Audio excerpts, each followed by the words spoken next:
रहा था erectile bond का डेटा देने के लिए, सुप्रीम कोर्ट ने कल देर शाम तक का दे दिया टाइम, नहीं तो कोर्ट कंटेम्प्ट होगा, कंटेम्प्ट ऑफ कोर्ट लगा दिया जाएगा। हाँ। आप सभी लोगों ने देखा जिस तरीके से इलेक्ट्रल बॉन्ड को लेकर लगातार सुप्रीम कोर्ट जो है वो सवाल कर रहा था एसबीआई से, लेकिन एसबीआई जो है जिसने जून तक का वक्त मांग लिया था कि जून तक में सारे इलेक्शन हो जाएंगे, चुनाव हो जाएगा और मोदी जी को बचा लिया जाएगा, लेकिन कल सबके सामने जो है सुप्रीम कोर्ट के अंदर जो है इनको सारा हिसाब और किताब देना होगा और 15 मार्च तक जो है वो इलेक्शन कमीशन की वेबसाइट पर इस ये सब जो बॉन्ड है इसको जारी करना पड़ेगा। और इसके बाद में होगा ये कि किसको कितना पैसा दिया गया, किसने कितना पैसा पार्टी फंड में दिया, ये सबके सामने आ जाएगा। और ये आना भी बहुत जरूरी है क्योंकि लोग अपनी ब्लैक मनी को, अपने काले धन को पार्टी फंड में देकर उसको जो है वाइट करने की कोशिश करते हैं, जो जनता के सामने आना चाहिए क्योंकि ये पैसा इस देश की गरीब जनता का है। और आज जिस तरीके से सुप्रीम कोर्ट ने एसबीआई को फटकार लगाने का काम किया, सुप्रीम कोर्ट ने साफ दिखा दिया है कि इस देश में डेमोक्रेसी है।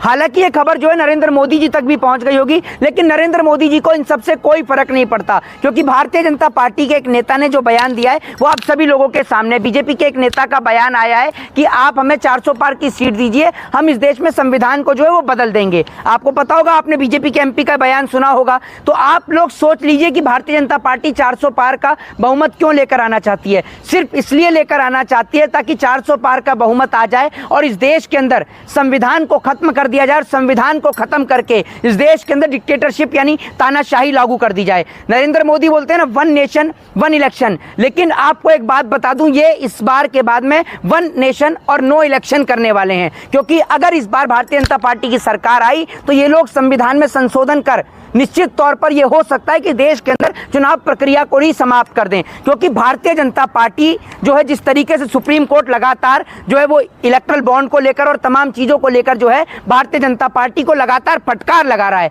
तो भारतीय जनता पार्टी चाहती है कि इस देश के अंदर डिक्टेटरशिप यानी तानाशाही ही स्थापित हो जाए जिससे कोई बीजेपी के ऊपर सवाल ही ना खड़ा कर सके और चुनाव प्रक्रिया को भी ये लोग रद्द कर सकते हैं, कोई बड़ी बात नहीं है।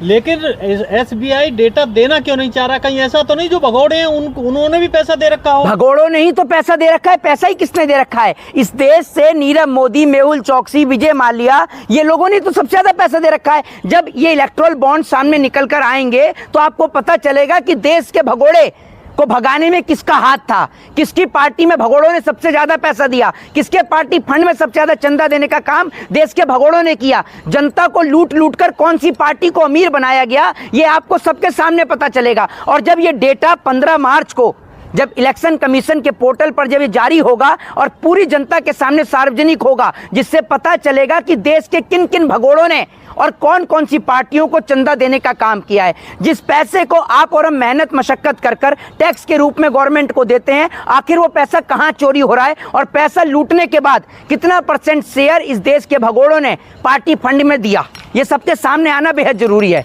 जी, सुप्रीम कोर्ट के चीफ जस्टिस क्या मैनेज नहीं हो पा रहे क्या बीजेपी से?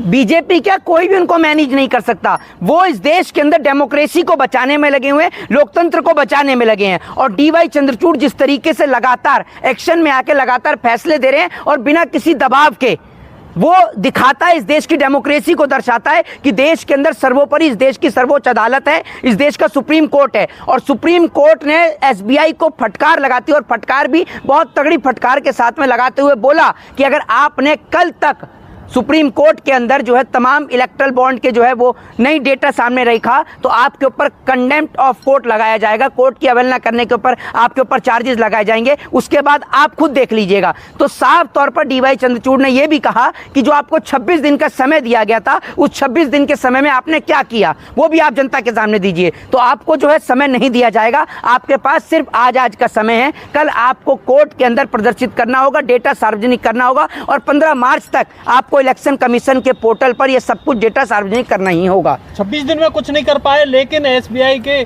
जो वकील हैं उन्होंने 3 हफ्ते का टाइम मांगा। सुप्रीम कोर्ट के चीफ जस्टिस ने 3 हफ्ते का टाइम नहीं, क्यों देंगे 3 हफ्ते का समय? 3 हफ्ते का समय हो या फिर जून तक का समय पहले मांगा गया। अरे जून तक के समय में आप चुनाव निकालना चाहते हैं और चुनाव के बाद तो आपको पता ही है इस देश में कुछ होना ही नहीं है। फिर चुनाव के बाद तो एक पार्टी जीत के आ जाएगी। आखिर किस ने पैसा किस पार्टी को दिया और कितना पैसा पार्टी फंड में डाला गया, ये जानने का हक इस देश की जनता के पास है, और ये जानने का हक जो आपको तो जनता के पास तो नहीं, लेकिन ये जानने का हक एजेंसियों के पास में और इस देश के अंदर सर्वोच्च न्यायालय के पास में। ये मैं नहीं कह रहा हूं, ये साफ साफ एसबीआई की जो गाइडलाइन है उसमें भी लिखा हुआ है कि जरूरत पड़ने पर जो डेटा है वो सुप्रीम कोर्ट में या फिर एजेंसियों को दिखाया जा सकता है। ये एसबीआई की गाइडलाइन में लिखा हुआ है जब आप इलेक्ट्रल बॉन्ड में पैसा देते हैं तब, पार्टी फंड में जब आप पैसा देते हैं। और दूसरी बात यह कि जो देश का पैसा लेकर, सबसे बड़ा सवाल यही है कि देश का पैसा लेकर फुर होने वाले तमाम भगोड़े जो इस देश को, आज देश की स्थिति को, देश की इकोनॉमी को पूरी तरीके से बिगाड़ कर देश से फरार हो गए हैं, तो उन फरारी लुटेरों ने कौन कौन सी पार्टी को कितना चंदा दिया है और क्या क्या संबंध था बीजेपी के नेताओं के साथ। और मैं कहना चाहता हूं कि जितने भी भगोड़ों का नाम जिस भी पार्टी को चंदा देने में सामने आए, उनके ऊपर कड़ी से कड़ी कार्रवाई होनी चाहिए और ऐसे लोगों की संपत्ति को बेचकर इस देश की जो है पैसा जो है उसको चुकाया जाना चाहिए जितना पैसा भगोड़े लेकर गए हैं। जैसे चुनाव आयोग ऑफिस में सिर्फ एक आदमी रह गया, अब चीफ इलेक्शन कमीशन रह गया, ऐसा तो नहीं है? सुप्रीम कोर्ट में भी ऐसा कुछ खेल नहीं, होने वाला? 15 तारीख को देश के प्रधानमंत्री नरेंद्र मोदी जी जो है वो चुनाव आयोग का गठन करेंगे। अब आप ये सोच लीजिए, मतलब 15 तारीख को प्रधानमंत्री जी चुनेंगे।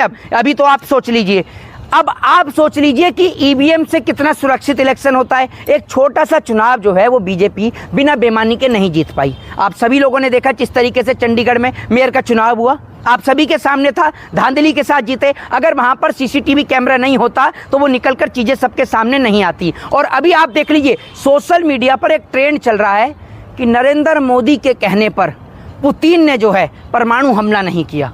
मतलब कितनी बड़ी बेवकूफ़ी है। 1 साल से मणिपुर जल रहा है, उस जलते हुए मणिपुर को तो रोक नहीं पा रहे प्रधानमंत्री जी, और वो कह रहे हैं कि भैया पुतिन ने जो है मोदी जी के कहने पर परमाणु हमला नहीं करा।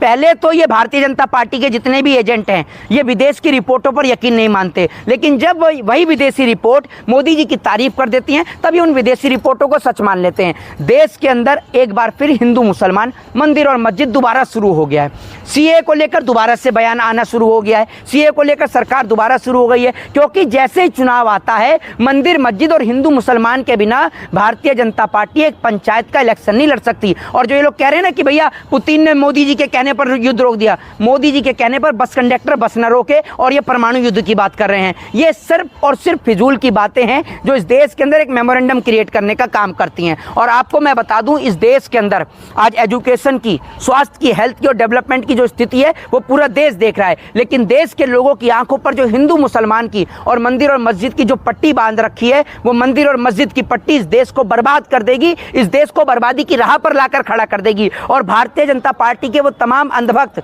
जो अपने जमीर को बेच चुके हैं, ऐसे लोग इस देश की बर्बादी का सबसे बड़ा कारण बनेंगे। जय हिंद, जय भारत, वंदे मातरम।